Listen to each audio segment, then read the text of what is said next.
Maka mohon ya Rabb, jangan biarkan dia meninggalkan tempat ini kecuali Engkau telah ampuni segala dosa-dosanya. Jika memang kami besok masih hidup, terbuka jalan panjang kehidupan bagi kami, mohon ya Allah, bimbing kami untuk merubah hidup kami supaya lebih baik dalam hidup yang Kau ridhai ya Rabbal Alamin.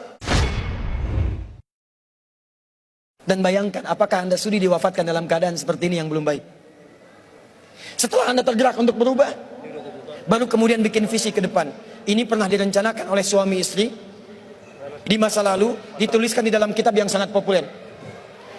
Persoalannya, begitu ibunya mengandung, istrinya mengandung, lahir anaknya usia 2 tahun, maaf, mereka punya rencana. Anak ini insya Allah kita akan didik jadi lebih baik, keluarga kita lebih baik, anak ini akan jadi ulama. Qadarullah usia 2 tahun, ayahnya meninggal. Ini kisah nyata. Ibunya ingat, saya tetap pertahankan untuk berubah, jadi lebih baik. Walaupun ayah tidak ada, saya single parent. Saya rawat anak ini sebaik-baik. Usia 4 tahun, anak ini, maaf ya, terkena penyakit buta permanen. Hijrah tidak akan sepi dengan ujian. Suami meninggal, single parent, anaknya kemudian buta permanen. Apa yang dilakukan oleh ibunya? Ibunya tetap berpedoman, Allah pasti akan berikan yang terbaik. Anak ini kemudian terus didoakan, bangkit di malam hari, perbanyak kemudian tingkatkan ibadah. Ingat ya rumus ini, orang tua yang rajin ibadah maka boleh jadi kebaikannya akan diturunkan pada anaknya. Ibunya yang berdoa, anaknya yang mendapatkan bagiannya. Matanya buta tapi diganti oleh Allah dengan ingatan yang luar biasa. Kalau Anda bacakan satu kalimat, satu baris ini, satu lembar buku dibacakan oleh Anda satu halaman, maka seketika dia akan ingat seketika tanpa diulang, dengan titik, dengan komanya. Anak ini kemudian dibawa ke sekolah Al-Quran, dimasukkan talaki ke syekh di sana. Syekh di situ kemudian membacakan pada saat itu surat Qaf, surah ke-50. Qaf dibacakan sampai akhir ayatnya. Anak ini anak yang paling kecil teman-teman, mata buta, gak bisa ngelihat. Teman-temannya berada di atasnya usianya, ada yang 6 tahun, 7 tahun, dia 4 tahun.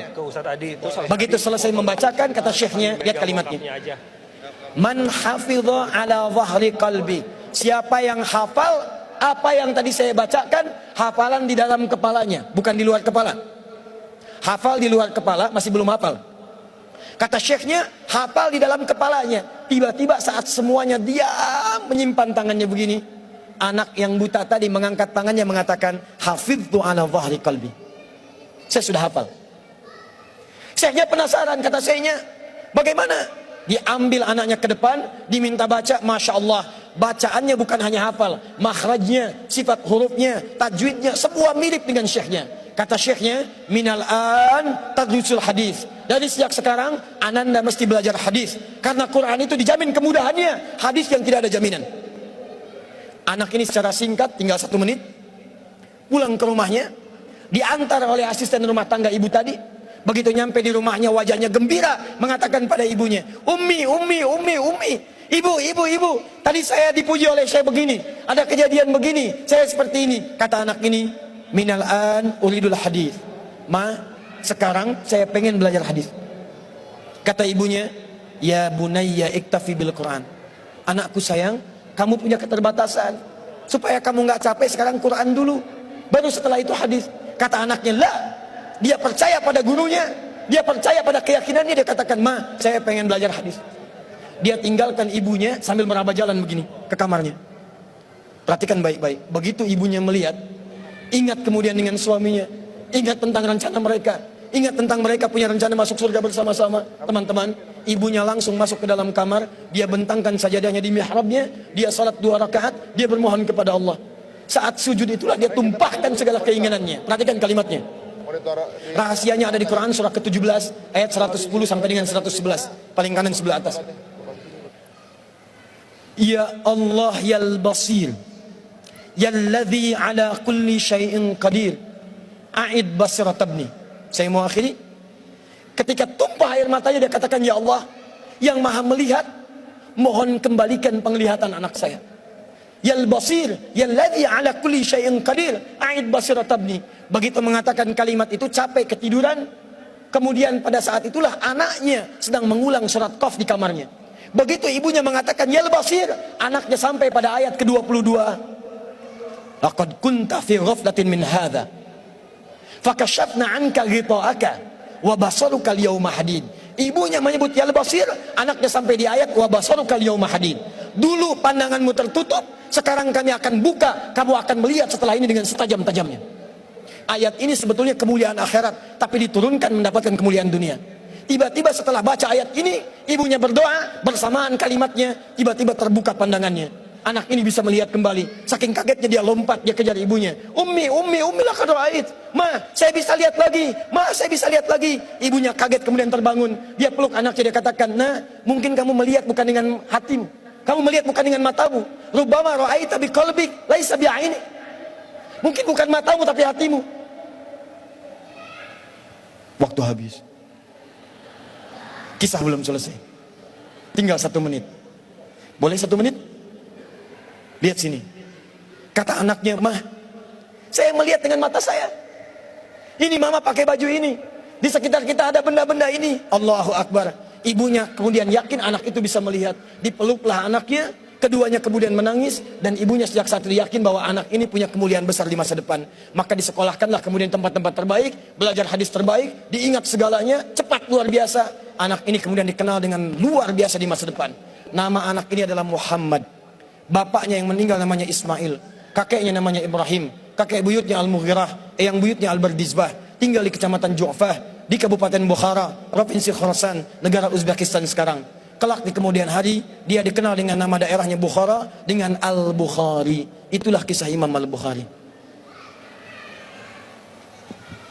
2 orang suami istri, yang bersiap merubah hidupnya, diturunkan pada anaknya, dan kemuliaan itu diraih.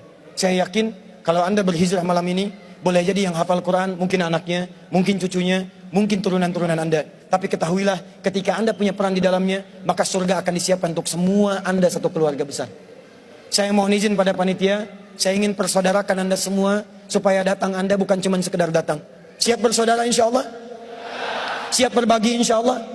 Siap bersinergi insya Allah? Muhajirin? Muhajirin? Ikuti saya, berdiri semua, berdiri.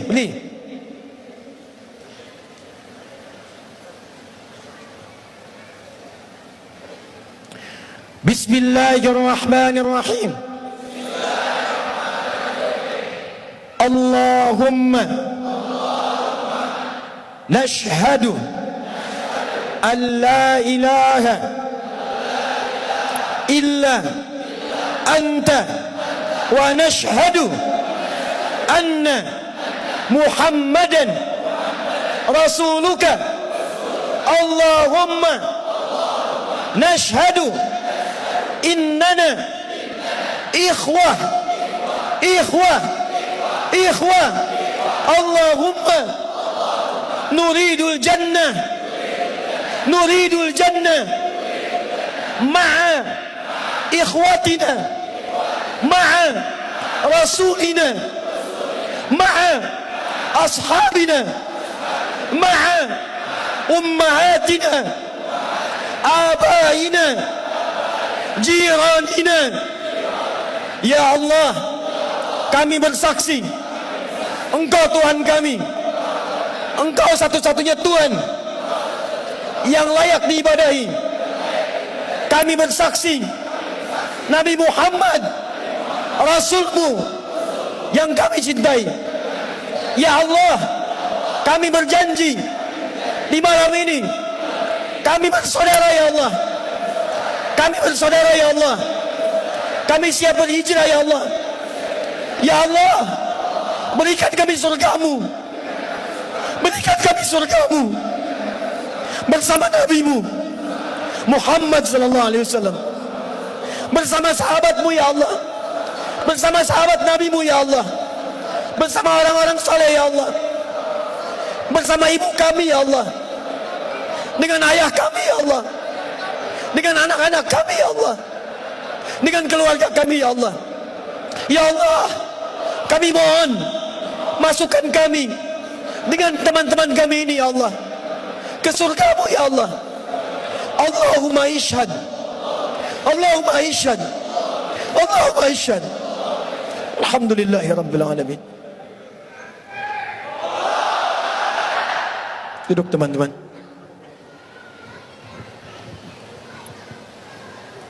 Saya mohon setelah ini, saat antum pulang, kenalilah teman-teman Anda. Buatlah komunitas. Yang senang dengan Quran, bikin komunitas Quran. Yang senang dengan tahajud, bikin komunitas tahajud. Yang senang dengan puasa, bikin komunitas. Saling kenali satu dengan yang lain dan bantu. Karena Anda tadi telah mengatakan kepada Allah, Anda berjanji di hadapan Allah Subhanahu wa ta'ala. Maka mulai hari ini, saya bermohon kepada Allah. Dalam sujud saya, dalam keheningan malam, insya Allah saya akan ingat antum semua. Dan saya mohonkan supaya kita istiqomah dalam kehidupan kita. Nabi menutup ta'limnya dengan 3 cara. Kadang cukup dengan hamdalah kalau ingin singkat. Kadang dengan kifaratul majlis kalau ada pertautan dosa. Kadang beliau berdoa, kemudian diikuti oleh para sahabatnya. Saya tidak tahu momen ini kapan lagi terjadi. Jadi saya ingin gabungkan ketiga-tiganya. Kita bermohon kepada Allah. Mudah-mudahan dengan doa kita di malam hari ini, kita diberikan kemuliaan oleh Allah Subhanahu wa ta'ala.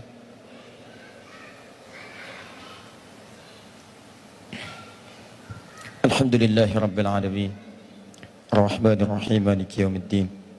Iyyaka na'budu wa iyyaka nasta'in. Ihdinas siratal mustaqim. Siratal ladzina an'amta 'alaihim ghairil maghdubi 'alaihim waladdallin. Allahumma shalli wa sallim wa barik 'ala rasulikal karim, nabiyyikal amin, sayyidina Muhammadin wa 'ala alihi wa sahbihi wa ummatihi ila yaumiddin. Allahumma rabbana la tada' lana fi maqamina hadha wa fi kulli maqamin dhanban illa ghafartah. Duhai Allah, kami bermohon kepadamu, jika di malam ini ada satu di antara kami yang datang ke tempat ini membawa lumuran dosa, maka mohon ya Rabb, jangan biarkan ia meninggalkan tempat ini kecuali Engkau telah ampuni segala dosa-dosanya. Tubna ilaika ya Rabbal Alamin, kami bertobat kepadamu ya Allah pada malam hari ini. Allahumma taqabbal minna taubatana, ya Allah terima taubat kami ya Allah. Idza kana fi hadzal makan ya Allah minal azwaj alladzina ya'suna ya Allah fi 'ailatihim, Allahumma taqabbal minhum taubatahum. Ya Allah, jika ada seorang suami hadir dalam pertemuan di malam ini dan ia berbuat banyak maksiat sebelum datang kemari, ya Allah, maka mohon ampuni dosa-dosanya ya Allah di rumah tangganya. Jika maksiat terjadi pada istrinya, pada anak-anaknya karena peran suami-suami di malam ini ya Allah, peran ayah-ayah di malam ini ya Allah, maka ampuni dosa kami ya Allah, para suami dan ayah serta anak ya Rabbal Alamin. Allahumma idza kana hunalika al-ummahat minal azwaj ya Rabbal Alamin, Allahumma allawati ya'sina amamaka ya Rabbal Alamin fi 'ailatihinna, taqabbal minhunna taubatahunna ya Rabbal Alamin. Ya Allah, jika di tempat ini ada perempuan-perempuan dari kalangan ibu, istri ataupun anak ya Allah yang banyak bermaksiat sebelum datang ke tempat ini, mohon ya Allah, jangan biarkan Engkau ya Allah jadikan dia kembali dari tempat ini kecuali Engkau telah ampuni segala dosa-dosanya. Jika dosa di rumahnya adalah karena peran dirinya, maka ampuni dosa-dosanya ya Rabbal Alamin. Jangan Kau wafatkan ia ya Allah sebelum Kau terima taubatnya ya Arhamar Rahimin. Allahumma wala hamman illa farajtah. Jika ada yang datang ke tempat ini membawa kegelisahan, maka jangan biarkan dia meninggalkan tempat ini kecuali Engkau telah tenangkan keadaan jiwanya. Allahumma ya Allah ya Allah ya Allah wala asiran illa yassarta. Jika ada yang datang ke tempat ini untuk berhijrah ya Allah, tapi hidupnya masih sulit, di rumah tangganya sulit, di pekerjaannya sulit, kehidupan sosialnya sulit, kami mohon ya Rabb, dengan hijrahnya di malam hari ini, dengan tobatnya ya Allah, angkat dan hilangkan seluruh kesulitannya ya Rabbal Alamin. Allahumma wala maridan illa syafaita. Jika ada yang Kau tengah uji dengan penyakit ya Allah, seberat apapun, maka mohon angkat dan sembuhkan penyakitnya. Allahumma alif baina qulubina ya Allah, ati anfusana taqwaha wa zakkiha anta khairu man zakkaka anta waliyuha wa maulaha. Duhai Allah, kami mohon kepadamu ya Allah, jika memang di tempat ini hati kami masih kotor ya Rabb, sering bermaksiat ya Allah, kami mengaku zalim pada ayah ibu kami ya Allah, kami durhaka pada ayah ibu kami ya Allah, ibu yang telah mengandung kami, melahirkan kami ya Allah, kami belum mampu membalas segala kemuliaannya sampai saat ini ya Rabbal Alamin. Ayah yang telah berkeluh kesah ya Allah, berpeluh keringat untuk bisa memberikan yang terbaik bagi kami, kami bermaksiat kepada mereka ya Allah, kami berbuat buruk dalam kehidupan ya Allah, kami melanggar ketentuan-Mu, kami mengakui itu semua, kami ingin berubah ya Allah. Allahumma ya Allah, la tawaffana illa nahnu muslim. Ya Allah, mohon jangan wafatkan kami sebelum Engkau jadikan kami sebagai muslim yang baik ya Rabbal Alamin. Allahumma ya Arhamar Rahimin, Allahumma ihdi ailatana ya Allah, ihdi jiranana ya Rabbal Alamin. Duhai Allah, jika di malam ini masih ada kerabat kami yang belum baik, atau bahkan keluarga kami ya Allah, adik kami, kakak kami, atau bahkan ayah ibu kami ya Allah, jika mereka masih jauh dari tuntunanmu ya Allah, mohon sentuh hatinya agar mereka berubah. Jangan pisahkan kami dengan mereka di surga ya Allah. Allahumma ya arhamar rahimin, idza kana hunalika min baqiyati hayatina faj'al baqiyata hayatina ya Allah hayatan thayyibah. Ya Allah, jika memang kami besok masih hidup, terbuka jalan panjang kehidupan bagi kami, mohon ya Allah, bimbing kami untuk merubah hidup kami supaya lebih baik dalam hidup yang Kau ridhai ya Rabbal Alamin. Jadikan kami sahabat Al-Quran, jadikan Al-Quran memberikan syafaat bagi kami di akhirat kelak ya Rabbal Alamin. Ya Allah, mohon jaga persaudaraan kami di malam hari ini ya Allah, sampai kembali kepadamu dengan bergenggaman tangan, berjumpa dengan Rasulullah sallallahu alaihi wasallam. Allahumma ya Allah, laqad da'unaka kama amartana fa'ajib du'ana kama wa'antana. Kami telah berkumpul, belajar, bertobat, dan bermohon seperti Engkau perintahkan. Maka mohon kabulkan doa kami ya Allah seperti apa yang telah Engkau janjikan. Jika semua hal pengorbanan sampai malam ini belum mampu mengabulkan doa kami, maka tunjukkan kepada kami di malam ini ya Allah, dengan cara apa lagi kami mesti bermohon kepadamu. Fadlika subhana rabbika rabbil izzati amma yasifun, wassalamun alal mursalin, wa akhiru da'wana alhamdulillahi rabbil alamin.